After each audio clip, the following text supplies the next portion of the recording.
de hoy está relacionado con el tema de ayer en cuanto a las profecías y el titulado Más preciso que un reloj suizo. Y ¿saben una cosa interesante? Hay datos muy importantes acerca de los relojes. ¿A cuánto les gustan los relojes?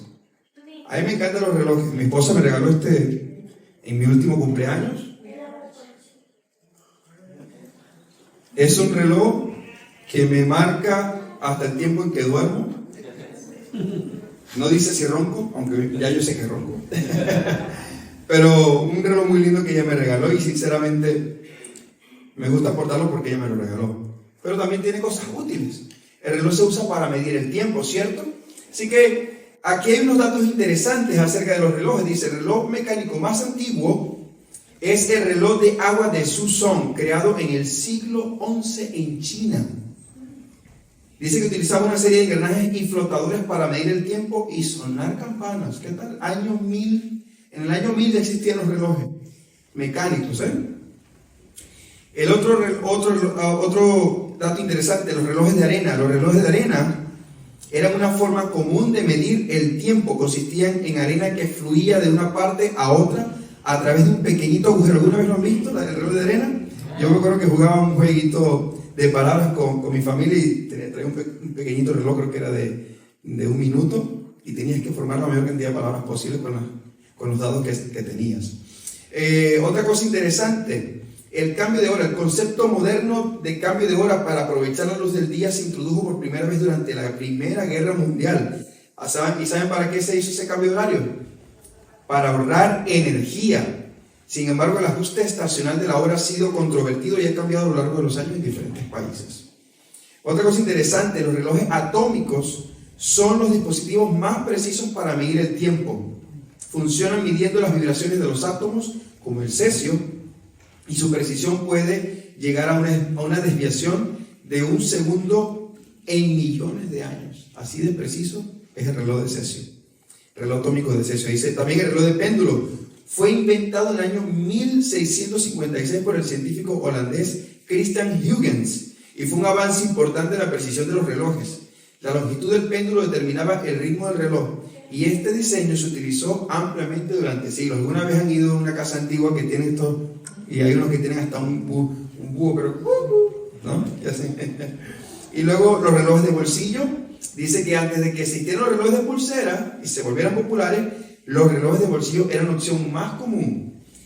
Eran considerados accesorios de moda y a menudo estaban finamente decorados. Los relojes de cuarzo. ¿Saben qué es un reloj de cuarzo?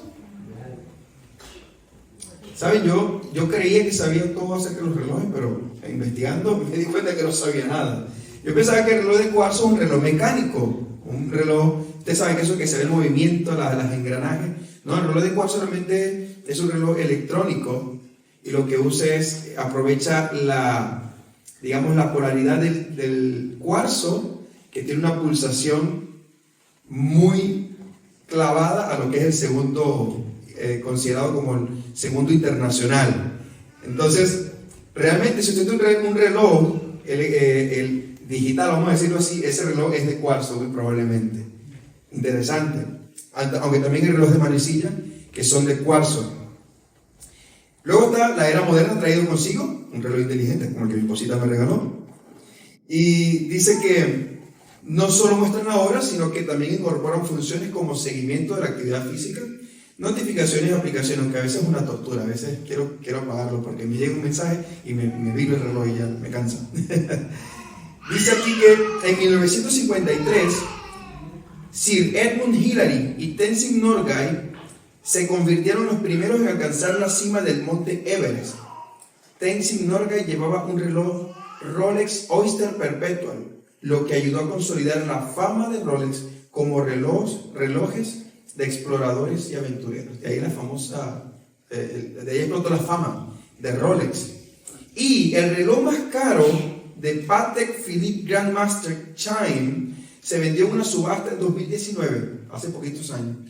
Se vendió por más de $31 millones, convirtiéndose en el reloj más caro jamás vendido. ¿Saben qué es eso? Por un reloj de $31 millones.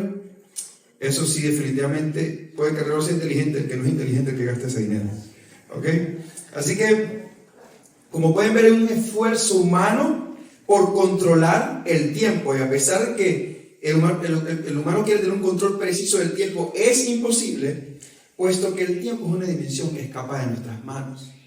Somos conscientes de que esa dimensión está, pero no hay manera en que podamos interactuar con ella. Interactuamos con ella, pero no podemos controlarla. De hecho, hay unos que dicen que esa es la cuarta dimensión. Hay un montón de teorías. Como les dije, a mí me gusta mucho la ciencia, pero realmente el ser humano se da cuenta que no puede controlar las cosas. Dios es el que tiene el control. Dios es un Dios que no ha fallado nunca y nunca fallará, y su precisión es billones de veces más preciso que un reloj suizo. Así que nos preguntamos, ¿podemos confiar en la profecía bíblica? Ayer hablamos acerca de cómo Dios tiene el poder de tener bajo el control las riendas de la historia. No piensen que porque hay élites o porque hay fuerzas oscuras detrás, ni siquiera el mismo Satanás puede controlar la historia. Y eso es una gran bendición saberlo. Amén. Así que prepárense. ¿Trajeron libreta? Yo espero que hayan traído para anotar. Si no, en sus teléfonos anoten, porque voy a dar una información muy importante. Sabemos, como leímos en el texto bíblico, 2 de Pedro 1:19, dice, tenemos que también la palabra profética más segura, la cual, fíjense lo que dice así, la cual hacéis bien en estar atentos como a una antorcha que alumbra, ¿en dónde? En lugar oscuro. Es decir, si no prestas atención a las profecías, probablemente te ves en un lugar oscuro. Necesitamos la profecía. La profecía es algo muy bonito. Sigue diciendo que alumbra como una antorcha en un lugar oscuro hasta que el día que esclarezca. ¿Cuándo será ese día que esclarezca? La segunda venida de nuestro Señor Jesucristo. ¿Cuántos anhelamos que Cristo venga por segunda vez? Amén. Así que vamos a poner a prueba la palabra de Dios. Y espero que hayan traído para anotar, porque les voy a dar una batería de textos que demuestran de que la Biblia nunca ha fallado. ¿Ok? Vamos a hablar acerca de las profecías de la primera venida de Cristo. Y yo quiero que anoten. Voy a dar subtítulos y voy a leer unos que otros textos bíblicos. Les voy a dar citas, no los voy a leer todos, pero les voy a dar citas bíblicas, ¿ok? Profecías sobre el nacimiento de Jesús. Presten atención. La palabra dice, los estudiosos, que hay más de 300 profecías en el Antiguo Testamento que hablan de la primera venida de Cristo, ¿ok? Prepárense. ¿Listos? Fuera. Muy bien. Isaías 7:14 dice, muy bien, el Señor mismo les dará señal. Miren, la Virgen concebirá un niño, dará a luz un hijo y lo llamarán Emmanuel, que significa Dios con nosotros. Eso está en Isaías 7:14. También pueden conseguir profecías del Mesías que había de venir. En Miqueas 5:1-4 dice, pero tú, Belén, Éfrata, pequeña para estar entre las familias de Judá, de ti me saldrá ¿quién? Señor en Israel. ¿Cuántos saben que Jesús nació en Belén? La historia lo sabe. Está confirmado. Amén. Isaías 9:6-7. También habla acerca de los nombres de Cristo: consejero maravilloso, Dios poderoso, Padre eterno, Hijo, príncipe de paz. Su gobierno y paz nunca tendrán fin. Amén. Esas son unos que otros de los textos que hablan de la primera venida de Cristo. Luego hay profecías sobre el ministerio de Cristo. Salmo 78, 1-2, pueden anotarlo allí. No les voy a leer el texto. También tenemos Isaías 6, 9-10. Miren lo que dice así: oíd bien y no entendáis, ved por cierto, mas no comprendáis. Engruesa el corazón de este pueblo, agravia sus oídos y ciega sus ojos, para que no vea con sus ojos, ni oiga con sus oídos, ni su corazón entienda, ni se convierta y haya para él sanidad. Esto es en referencia a que Jesús predicaba en parábolas. Jesús predicaba en parábolas, y por eso el pueblo no lo entendía. También está en Salmos 8:5, dice que Jesús sería humillado y serviría a la humanidad. Salmos 8:5-6, está allí esa profecía. Hay otra profecía de que Él sería una piedra que haría tropezar. Está en Isaías 8:14. Acerca de su ministerio en Galilea, hallamos Isaías 9:1. Dice, atraería a todos en el mundo. En ese día el heredero del trono de David será estandarte de salvación para el mundo entero. Las naciones se reunirán junto a Él y la tierra donde vive será un lugar glorioso. También dice que haría milagros. Isaías 35:5-6 dice, cuando Él venga, abrirá los ojos de los ciegos, destapará los oídos de los sordos, el cojo saltará como un ciervo, y los que no pueden hablar cantarán de alegría, brotarán manantiales en el desierto y corrientes regarán la tierra baldía. Eso está en Isaías 35, 5 al 6. También habla de que sería rechazado y despreciado. Dice Isaías 53, 3, por cierto, fue uno de los textos durante la semana. Dice: fue despreciado, rechazado, hombre de dolores, conocedor del dolor más profundo. Nosotros le dimos la espalda y desviamos la mirada. Fue despreciado y no nos importó. ¿Se cumplió esa profecía? Claro que se cumplió. También dice que libertaría a los oprimidos. Está en Isaías 61.1. Tarea para la casa. Isaías 61.1. También dice que tendría un trono eterno. Dice Daniel 7.14. Se le dio autoridad, honra y soberanía sobre todas las naciones del mundo, para que lo obedecieran los de toda raza, nación y lengua. Su gobierno es eterno, no tendrá fin, su reino jamás será destruido. También dice la profecía que montaría un burro. Está en Zacarías 9:9. Puede buscarlo usted y hacer la tarea e investigar. Dice que lo traicionarían por 30 piezas de plata. Eso está en Zacarías 11 al 12. Hay profecías también sobre la entrega y el proceso de acusación. Dice que conspirarían para matar a Dios. Eso está en Salmos 31:3. Dice también que no hablaría frente a sus acusadores. Eso lo conseguimos en Salmos 38:12 al 13. Además también dice que su cuerpo no sufriría corrupción. La palabra de Dios dice: mi carne también reposará confiadamente, porque no dejarás mi alma en el Seol, ni permitirás que tu santo vea corrupción. Jesús murió un viernes, resucitó domingo en la mañana, no llegó al cuarto día, que es el día donde normalmente empieza la pudrición. Jesús no vio esa corrupción. Amén. Y sigo. Además dice que sería el Cordero de la Pascua. Levítico 17:11, otra profecía. Sufriría abandono. Salmos 31:11 y Salmos 31:5. Profecías de su resurrección. Job en capítulo 19 dice: yo sé que mi Redentor vive y al fin se levantará sobre el polvo. Amén. Amén. Y después deshecha esta mi piel, mi carne he de ver a Dios, al cual veré por mí mismo, y mis ojos lo verán y no otro. También dice que ascendería a los cielos. Salmos 68:18. Dice que también haría un nuevo pacto. Jeremías 31:31. Dice también que tendría un reino eterno. Segunda de Samuel 7:12 al 13. Supongo que es suficiente el punto para aclarar las profecías de su primera venida, ¿cierto? Amén. Espero que hayan anotado. Y si no, tienen que volver a ver el video. Así que nos preguntamos: ¿podrá entonces la profecía desvelar el transcurso de la historia? Amén.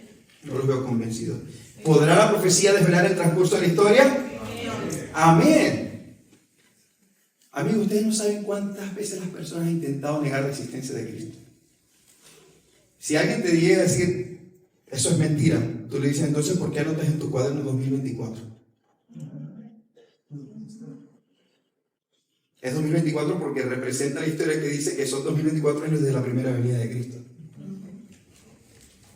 Y si te dicen: no, que claro que no, bueno, que enfrenten la historia.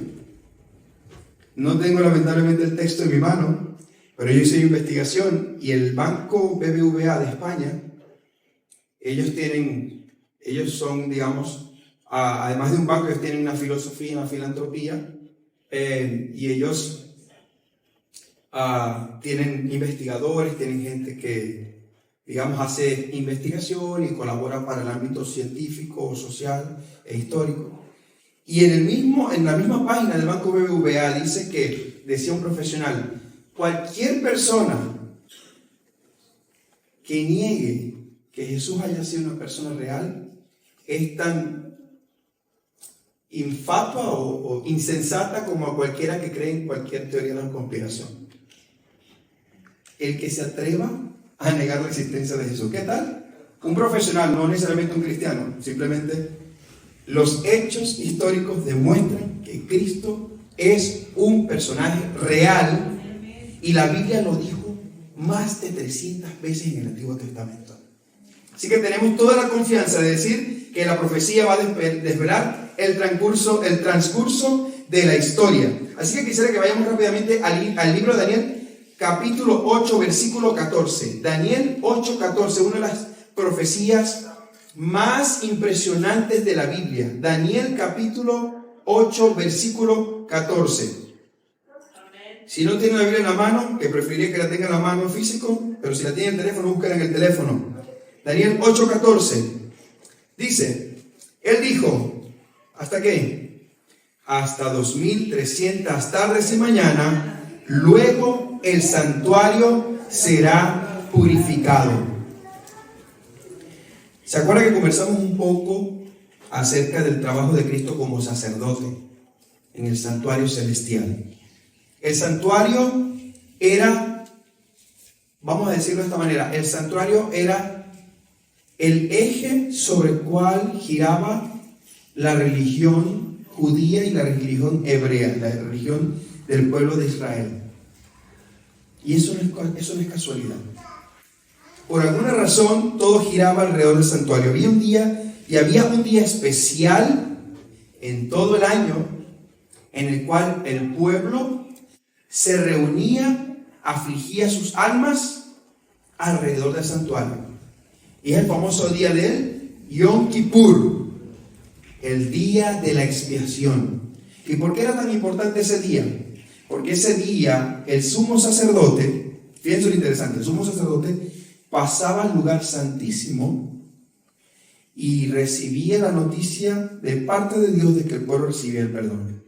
Y entonces la cortina que dividía el lugar santo del lugar santísimo, que todos los días se le asperjaba chispas de sangre. ¿Ustedes se imaginan un año entero una cortina donde le echan chispas de sangre? ¿Se podrán imaginar el olor dentro del santuario? Ahora no me pregunten cómo era el asunto, cómo era que se purificaba. Podría ser un acto milagroso, probablemente lo era, porque no se registra un sitio donde diga que ellos cambiaban la cortina. Así que probablemente era un acto milagroso donde realmente quedaba limpia la cortina que se manchaba día tras día de sangre. ¿Ustedes alguna vez han tenido la oportunidad de entrar a un quirófano? Yo les digo que yo trabajé en una clínica y un día tenía que, por una cuestión de emergencia, tenía que llevar unas herramientas del cirujano, y porque habían llegado, ellas vienen envueltas en una cuestión especial y eso lo mandan a ciertos lugares a esterilizar. Y me dijeron, no, mira, sube al quirófano y entrega allí en la puerta, te espera la enfermera. Ok, me llevo yo aquella cosa, yo nunca me imaginé el asunto porque nunca había entrado a un quirófano. Cuando esa persona abre la puerta, el hedor que había me espantó. Y dije, ¿cómo hace esta gente para trabajar con carne viva allí? Y muchas veces, realmente cuando se trabaja en cirugía, ellos usan hacen una cuestión que se llama la laparoscopia, y este aparato lo que hace es cicatrizar quemando, para que cauterice rápidamente la herida. Y eso deja olores fuertes, pero la peor operación es la operación de hueso.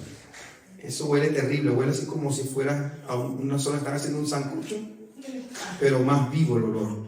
Es terrible. Así que podrán imaginarse cómo estaba el santuario de horriblemente asqueroso, es decir, la cortina, el olor que tenía que eso producir, con mucha razón el incienso tenía que estar ahí constantemente. Pero, gloria al Señor, todos esos pecados representados en esa sangre asperjada sobre la cortina desaparecían, significando que Dios perdonaba a su pueblo. Y después de Yom Kippur venía la famosa fiesta de los tabernáculos, la celebración de que el pueblo ha sido perdonado y ahora puede vivir en paz frente al Señor, aunque sea por un día, porque sabemos que el pecado está allí a la puerta, ¿no? Por lo menos un día podemos decir estamos libres de pecado. Amén. Así que la religión judía giraba alrededor del santuario y el día del Yom Kippur era muy importante. Así cuando el ángel le dice a Daniel, hasta 2300 tardes y mañana, luego el santuario será purificado, Daniel diría, wow, esto es algo grande. Pero hay un problema. El mismo Daniel se espantó cuando escuchó la profecía de las 2300 tardes y mañana. ¿Sabe por qué? Porque en el capítulo 9 de Daniel, Daniel hace su famosa oración, la oración de reconocimiento y arrepentimiento. Y Daniel sabía que el pueblo estaba por cumplir los 70 años de cautiverio en el imperio, en el imperio babilónico, gracias. Eso significa, bueno, no babilónico nada más, era la esclavitud, vamos a decirlo así, la diáspora, el estar esparcidos por el mundo. Él sabía que estaba a punto de acabar esa profecía. Entonces él ora y dice: Señor, ahora tengo un problema. Tú me has revelado a mí que ahora vienen 2300 tardes y mañanas. Y ya estábamos por terminar los 70 años. ¿A qué te refieres con esos 2300 tardes y mañanas? Daniel se espantó y se puso a orar porque percibió que era un tiempo muy largo. Y con la nueva información de estos 2300 tardes y mañanas, había algo que no encajaba con la esperanza que aguardaba Daniel. Y aunque no llegó a ver el cumplimiento, por fe guardó las palabras que le dio el ángel y nos dio a ti y a mí la seguridad que Dios será fiel a sus promesas. Amén. Ahora, ¿qué son las 2300 tardes y mañanas? Yo quisiera en este momento, hermano Pedro, que me ayude a repartir unas hojas que yo les he traído hoy, para que usted se lleve esta tareita a casa, usted mismo haga sus anotaciones, pero le va a servir esto como plantilla para estudiar, sobre todo a los más grandes. A los más grandes. Los niños pueden estudiar con papá y mamá. Ahí les trae un esquema interesante acerca de qué son esas 2300 tardes y mañanas. Yo sé que los que tenemos años en la iglesia sabemos que 2300 tardes y mañanas no son literales, ¿no? Son simbólicos. Pero ¿cómo sabemos nosotros que es simbólico? Muchos también saben la respuesta, pero por causa de nuestros amigos que nos visitan, vamos a aprender un principio muy importante acerca de las profecías. Bien, ahora, estas 2300 tardes y mañanas también lo conocemos como los 2300 días. Son 2300 días. ¿Cómo sabemos nosotros que estas 2300 tardes y mañanas son 2300 días? Porque hay algunos que malinterpretan cuando dice tarde y mañana, dicen, bueno, tarde y mañana no es un día entero. Tarde y mañana, bueno, ¿cómo le decimos cuando uno, entre el periodo de 7 de la mañana a 12 del mediodía, ¿cómo decimos nosotros? Bueno, ¿qué? Y entre las 12 y las 5 o 6 de la tarde, ¿cómo decimos? Buenas.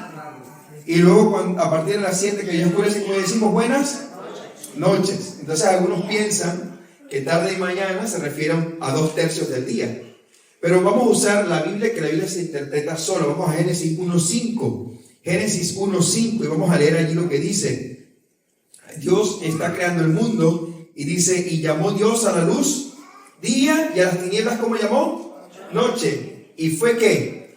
La tarde y la mañana, ¿un qué? Por eso decimos que 2300 tardes y mañanas es 2300 días. Pero, ¿será que son 2300 días literales? ¿O será que son simbólicos? ¿Cómo sabemos que son simbólicos? ¿Pudieran ser literales? Pues hay un principio interesante de profecía que quisiera explicarles, que cuando la profecía trabaja con símbolos, los números son simbólicos. Pero cuando la profecía trabaja con hechos o con características reales o literales, entonces los días son literales. ¿Ok? Ese es un principio básico de interpretación profética. Si la profecía usa símbolos, la numeración también es simbólica. Pero si en vez de trabajar con símbolos, trabaja con figuras literales, entonces los días también serán literales. ¿Ok?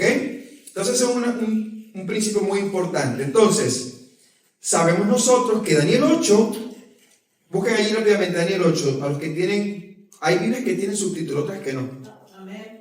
¿Ok? La mía tiene aquí su subtítulo y dice: visión del carnero y el macho cabrío. Ayer estudiábamos acerca de Daniel 8 ¿sobre quién? ¿El qué? El carnero y el macho cabrío. ¿A quién representaba el carnero? A Medo-Persia. ¿Y a quién representaba el macho cabrío? A Grecia.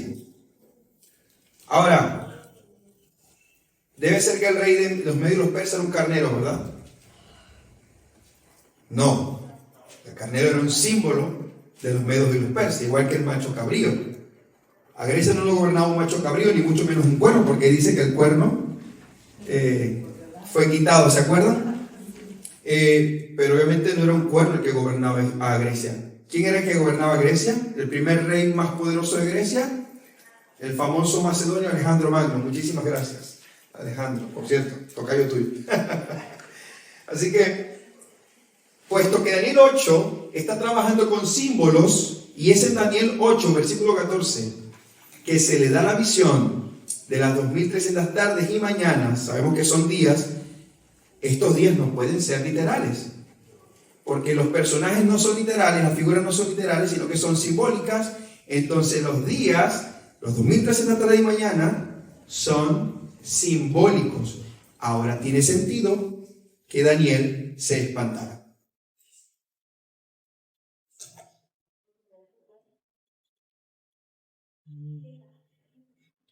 Disculpen, hermanos, que es que me he quedado seco. Ok, entonces hemos establecido que estas 2300 tardes y mañanas son simbólicas y entonces representan años, y Daniel por eso estaba espantado.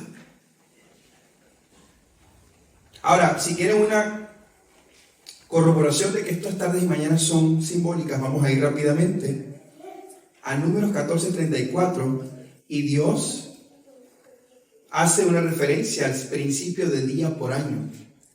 Dice Números 14:34, conforme al número de los días de los 40 días en que reconocisteis la tierra, llevaréis vuestras iniquidades 40 años, un año por cada día, y conoceréis mi castigo. Ese es el principio de día por año.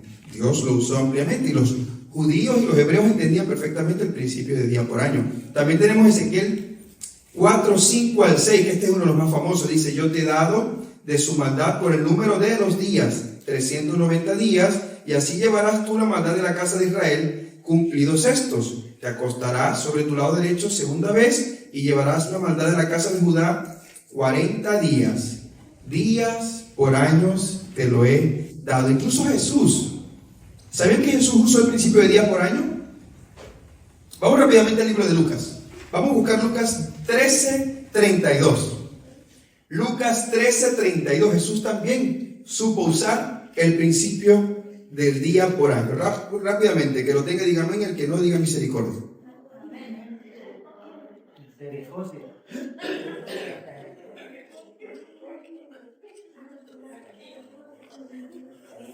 En este caso, unos enviados de Herodes manda a buscar a Jesús, y quiere que Jesús haga obras y se presente como el Mesías.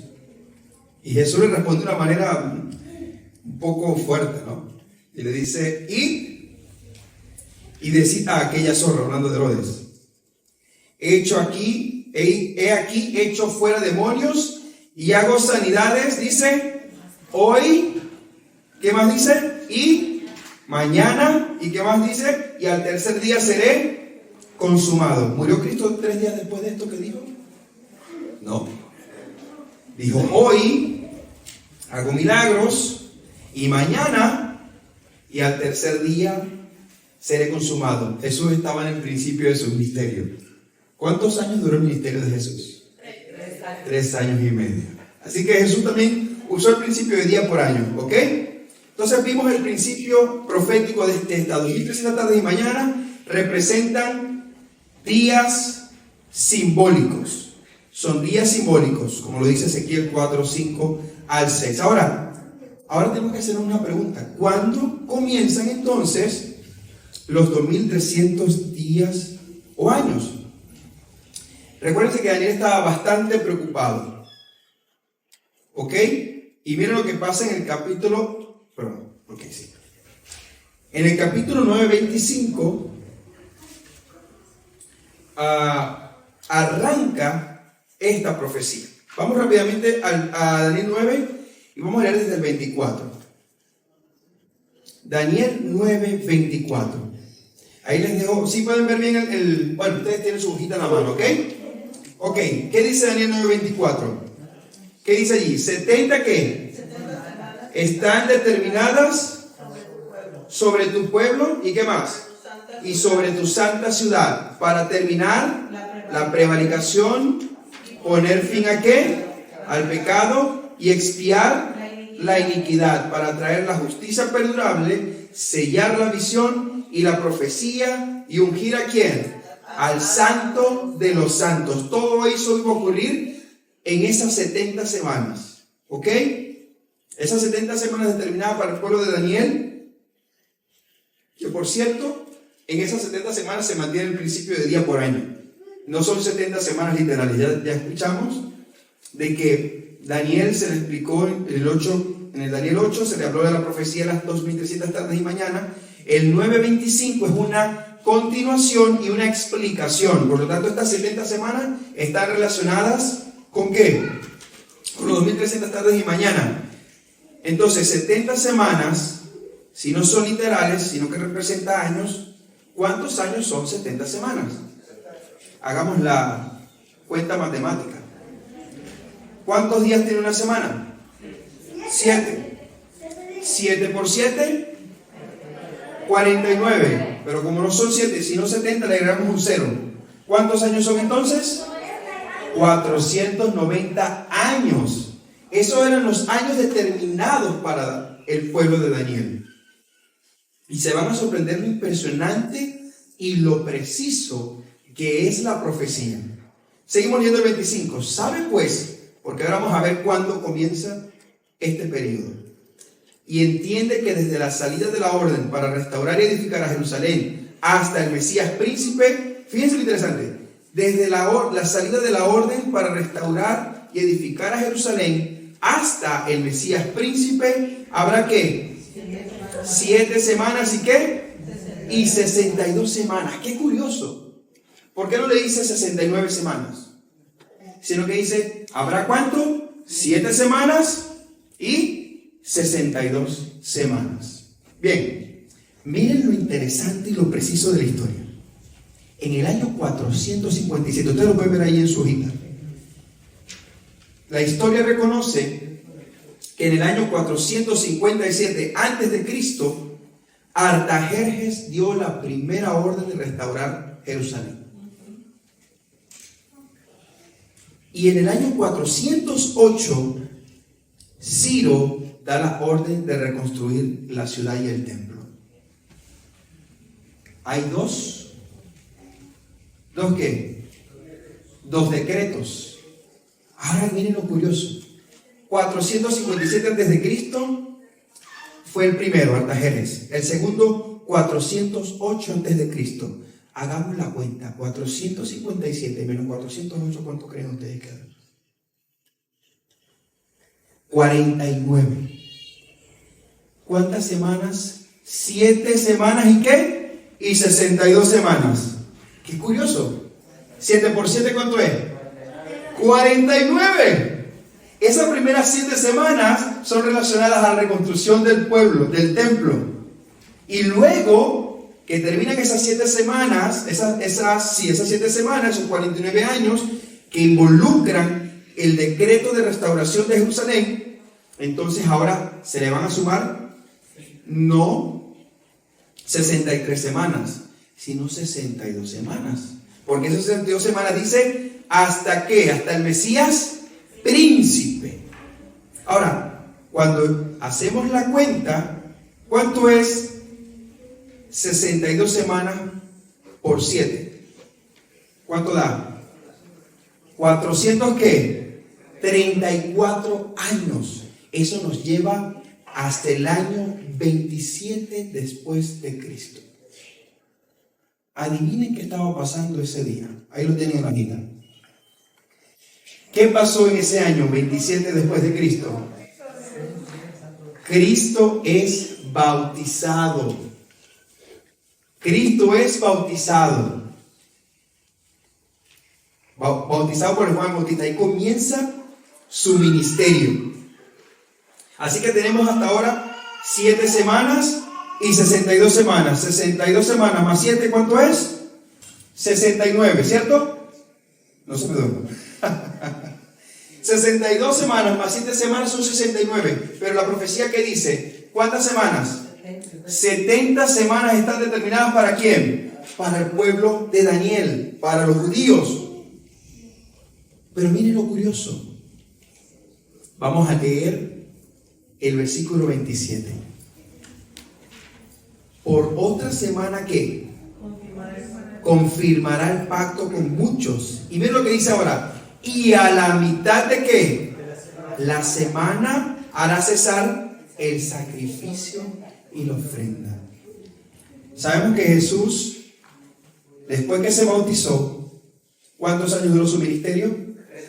3 años y medio.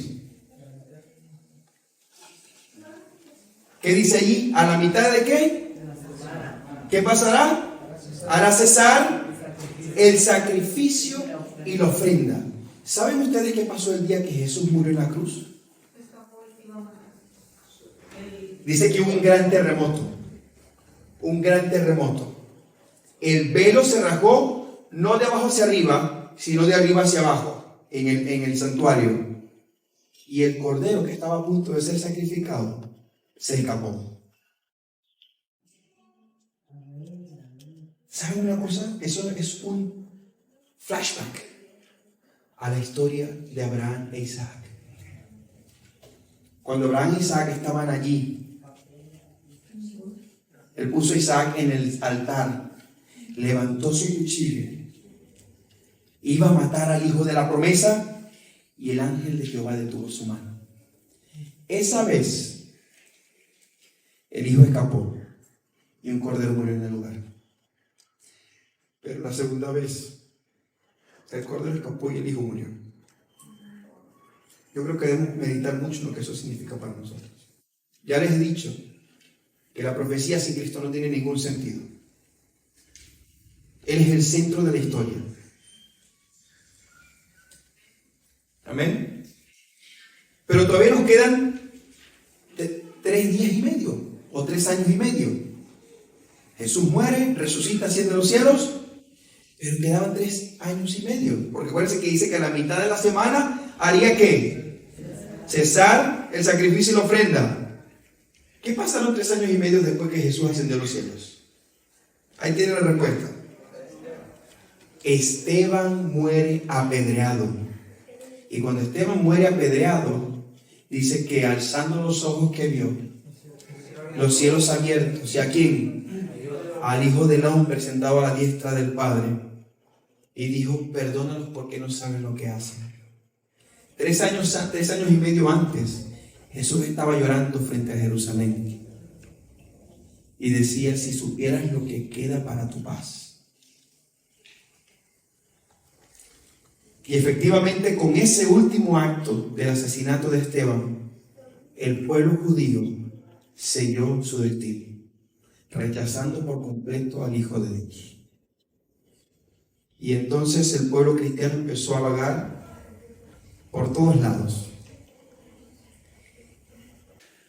Ok, ahora, ¿cómo nosotros relacionamos los 2300 tardes y mañanas con las 70 semanas? ¿Qué relación hay? ¿Cómo sabemos, cómo explicamos nosotros que estas 70 semanas tienen que ver con los 2300 tardes y mañanas?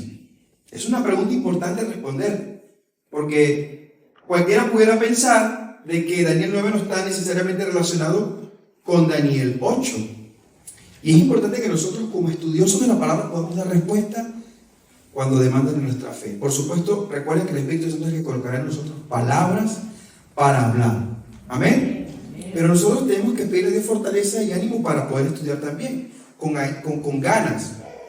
Así que seguimos la cronológica. Son 7 semanas, 62 semanas, y esta termina en el año que Cristo fue bautizado, y luego sería cuando haría cesar el sacrificio y la ofrenda en el año 27, en los 3 años y medio que le quedaron. Entonces, hay una cosa interesante que ocurre aquí, y es en Daniel 8, 15 al 16. Vamos a ver cómo se relaciona las 70 semanas de Daniel 9 con las 2300 tardes y mañanas de Daniel 8:14.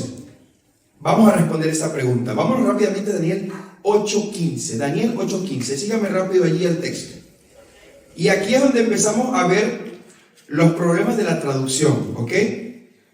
Gloria al Señor por los traductores de la Biblia. Son hombres que dedicaron su vida y arriesgaron su pellejo, como quien dice, para que tú y yo podamos leer lo que tenemos hoy en nuestras manos. Amén.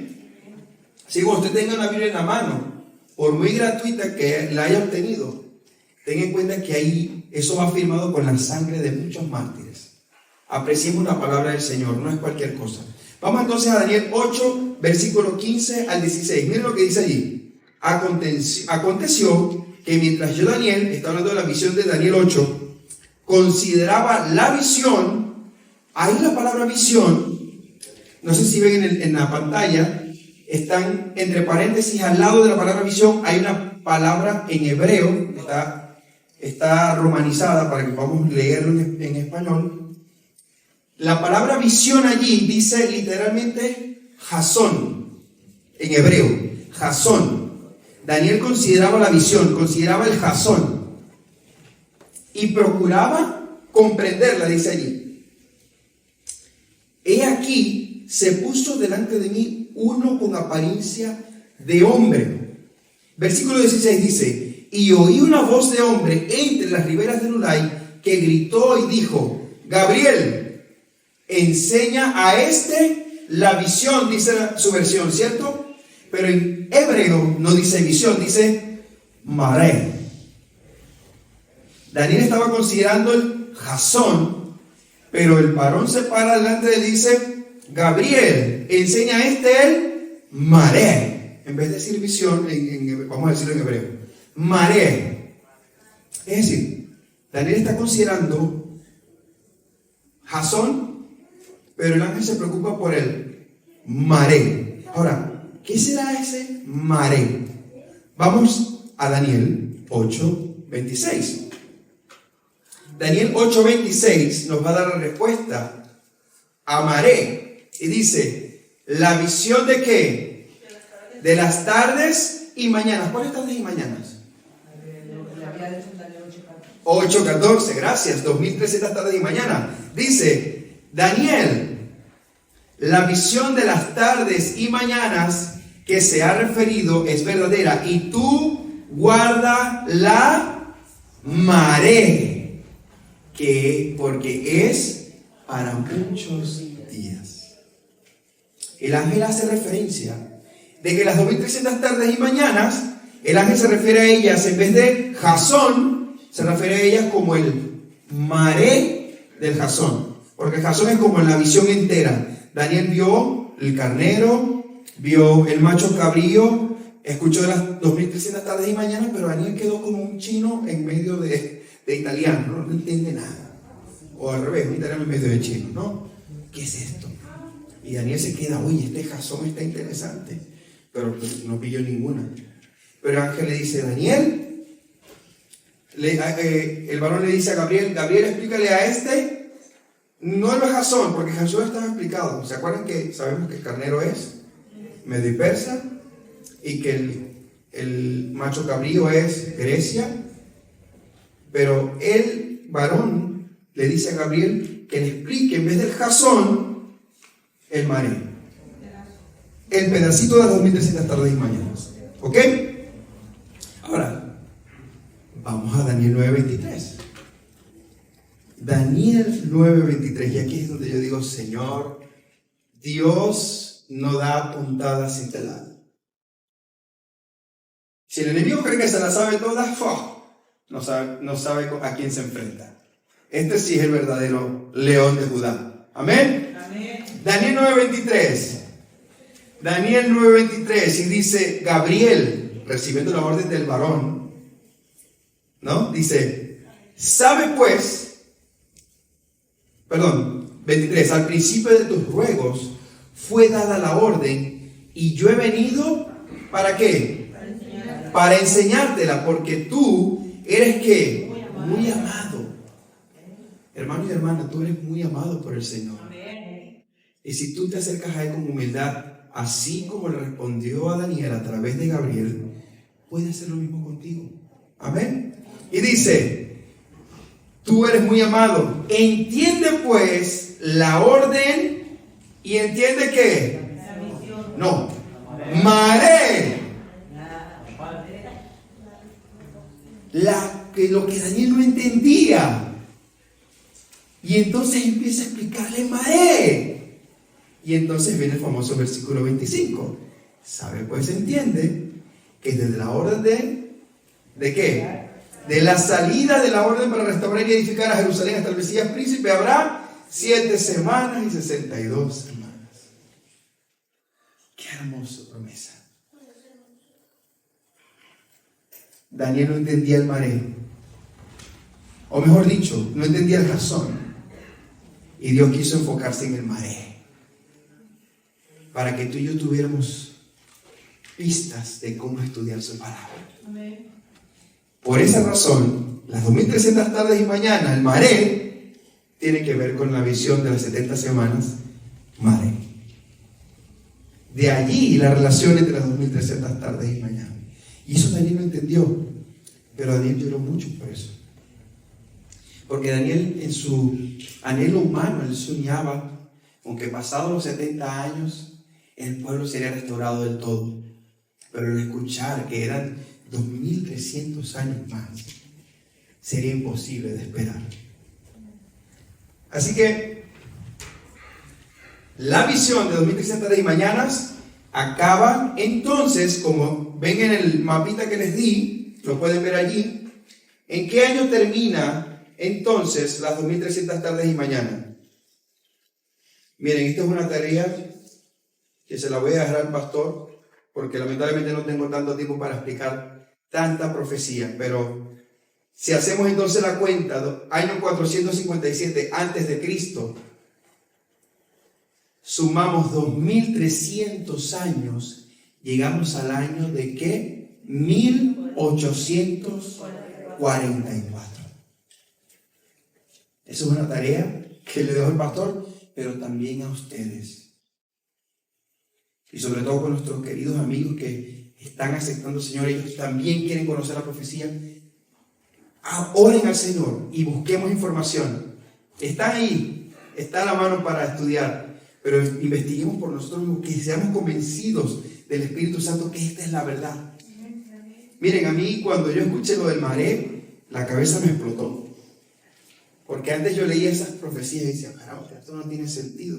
Hasta que escuché a alguien una vez dijo, hay que leerla en el idioma original, a ver a qué se refiere. Y efectivamente el estudio está. Las 2300 tardes y mañanas comienzan en el año 457 sin margen de duda y terminan en el año 1844. ¿Qué movimiento nace en ese año? La Iglesia Adventista del Séptimo Día. Esto no es una cuestión para sentirnos orgullosos. El que se siente orgulloso ya mismo puede arrodillarse delante del Señor y pedir perdón. Porque no es para que estuviéramos aquí tanto tiempo. Cristo no debe haber tardado tanto en venir. Bueno, no tardó. Dios nunca tarda. Somos nosotros los que dudamos su promesa. Cristo pudo venir bastante pronto, después de 1844. Pero no vino porque tiene un pueblo incrédulo. Y fue un pueblo que fue formado por multitudes de diferentes denominaciones que entendieron esta profecía. Y muchos pensaron que esta profecía refería a que Cristo vendría por segunda vez. Se les ha olvidado el detalle que decía, las 2300 tardes y mañana no dice que Cristo vendría por segunda vez, dice que el santuario sería purificado. Nos preguntamos, ¿por qué es tan importante el santuario? ¿Por qué es importante la purificación del santuario? Como les dije, el santuario representaba el único día del año donde el sumo sacerdote podía pasar al lugar santísimo y expiar el pecado del pueblo. Como pueden ver en la imagen, el sumo sacerdote no entraba con sus típicas ropas de gala. El sumo sacerdote tenía unas ropas excelentísimas. Tenía el lino fino debajo, lino torcido. Usaba una mitra blanca, de lino torcido también. Pero encima del lino usaba una especie de tul o de manta de color azul. Y en ella tenía un efod con una placa de 12 piedras. Y encima tenía unas piedras especiales en cada hombro. Y tenía una piedra especial en cada lado del efod. Es decir, habían 12 piedras en el efod y a cada lado del efod habían 2 piedras más. El Urim y el Tumim, con el cual Dios respondía a su pueblo. Cuando Dios decía que sí, el Urim brillaba, y cuando decía que no, el Tumim echaba humo. Y dice que las piedras que cargaba el sumo sacerdote sobre sus hombros, cada piedra tenían 6 de las tribus de las tribus de Israel, en total 12, 6 por cada lado. Eso significaba que el sumo sacerdote llevaba sobre sí la responsabilidad de su pueblo. Eso es una representación de Cristo. Cristo lleva sobre sus hombros la responsabilidad de su pueblo. Y entonces el sumo sacerdote, el terrenal, el día del Yom Kippur, no podía entrar con esas ropas, porque para él era una simbología. Así que se quitaba toda aquella ropa de gala y se dejaba nada más el lino torcido, y entraba muy humildemente a la presencia de Jehová, ofrecía el incienso como lo ven allí, y entonces Dios emitía la expiación, enjuiciaba a su pueblo, y entonces él cubría sus pecados y los transfería. No, el pecado no se acababa ahí, por cierto. El sumo sacerdote salía el día de la expiación con el perdón garantizado, y entonces ante Dios se habían presentado 2 machos cabríos. Uno era para Dios, el otro era para Azazel. El que era para Dios era sacrificado y era muerto y era sacrificado, ¿ok? Pero el de Azazel esperaba afuera mientras se hacía la expiación. Una vez terminada la expiación, el sumo sacerdote salía, se ponía nuevamente las vestiduras y con sus manos, de manera simbólica, todo el pecado que estaba en el santuario era transferido a Azazel. Y ese Azazel era llevado al desierto por un muchacho especial para eso.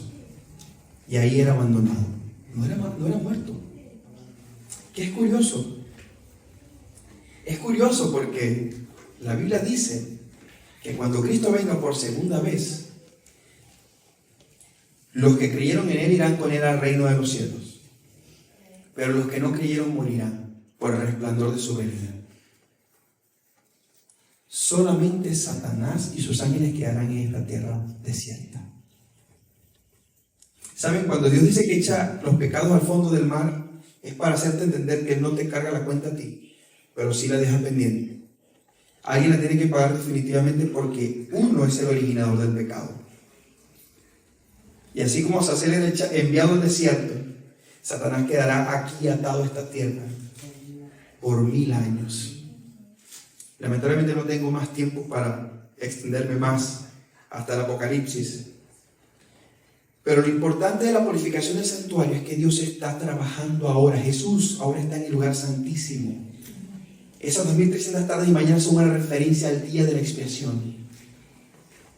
Jesús, cuando murió, resucitó, ascendió a los cielos y entró al lugar santo a ministrar por su pueblo.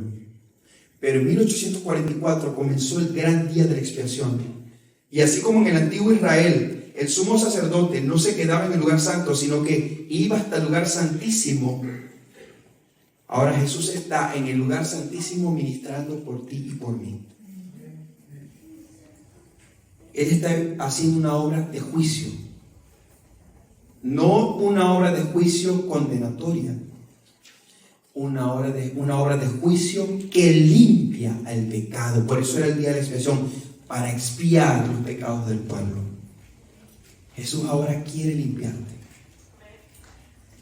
Ahora que estás vivo, que tenemos gracia, Jesús quiere limpiarte. Jesús dijo que Él vino para salvar al mundo, no para condenarlo. Permite que entre a tu vida. Y déjame decirte, estamos viviendo en el último tiempo. Pregunto, sabiendo la precisión de esta profecía, ¿será que Jesús fallará esta vez otra vez? No, nunca ha fallado. Si no falló la primera, ¿cree que va a fallar esta vez? No hay manera que falle.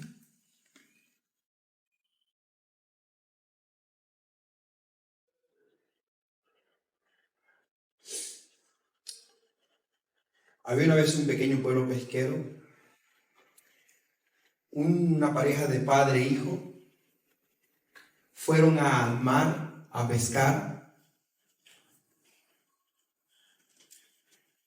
y el niño, muy emocionado con su padre de tener esta hermosa experiencia, se montaron al bote, prepararon todo, llegaron al sitio y comenzaron a echar su anzuelo para pescar. Qué día tan emocionante. Pero al empezar a caer la tarde, el mar empezó a agitarse. Y entre que el padre se preparaba para volver a tierra, preparando las cañas otra vez, guardándolas y amarrando las velas, en un movimiento por el viento y el oleaje, el hijo perdió el equilibrio y cayó al mar. Se había puesto frío el mar. Y el padre se tiró al agua, trató de alcanzarlo, pero en ese momento no pudo porque las corrientes lo llevaron muy lejos. Así que tomó la decisión de volver al bote, pero tampoco pudo por el oleaje. Así que este hombre se vio desesperado, pero le dijo al hijo: hijo, voy a volver por ti. Así que como pudo, nadó hasta la orilla y fue corriendo hasta donde estaba su coche, a 30 minutos de distancia, porque no estaban en zona muy cercana, no había manera de aparcar más cerca. Y el hombre estaba angustiado por ir a rescatar a su hijo. Mientras tanto, el niño, con el oleaje, llegó a una zona rocosa y como pudo se agarró con fuerza a la roca. El padre, desesperado, consiguió una cuerda, una linterna, porque el día se estaba acabando. Inmediatamente salió corriendo. Cuando regresa al sitio, ve a su hijo allí, apoyado en la roca, y como podía gritaba: sostente la roca, ya voy por ti. Y el niño, cuando miró a su padre, se sintió esperanzado. El hombre, como pudo, volvió, echó a nadar, y la barca, por obra milagrosa, se ha mantenido en su sitio. Y este hombre, como pudo, enganchó y logró montar el bote. Y como pudo, llevó el bote a lo más cercano donde estaba su hijo. Y le dijo: hijo, coge con fuerza esta cuerda. Y finalmente la lanzó. El niño, con toda la esperanza que su padre le ofrecía, cogió la cuerda y finalmente logró salvar al pobre niño que estaba allí en medio del frío y con temor. De la misma manera, nosotros estamos en problemas en esta tierra. Y el oleaje es tan fuerte que a veces nos es difícil confiar en que sí, nuestro Padre va a regresar. Las profecías nos han demostrado que Él ya lo hizo una vez. Y si no fuera suficiente, la historia cuenta que hoy vivimos en el año 2024, después que Cristo vino a esta tierra. Si la Biblia no está suficiente, mira el año en que vivimos. Así que Él quiere que tú y yo nos aferremos firmemente a esa roca, mientras Él va a preparar el lugar para nosotros. Él va a limpiar tu vida y la mía. La profecía no está escrita en vano. La profecía gira en torno a Cristo y cómo Cristo se encarga de salvar a su pueblo. Cuando Jesús estuvo en esta tierra,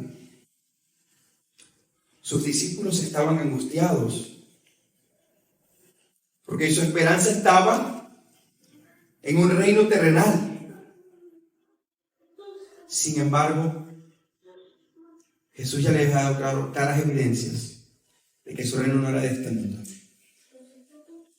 Y entendiendo el corazón de ellos, les dijo esta famosa promesa: no se turbe vuestro corazón. Creéis en Dios, creed también en mí. En la casa de mi Padre muchas moradas hay. Y miren lo que dice luego: si así no fuera, yo os lo hubiera dicho. voy pues a preparar lugar para vosotros.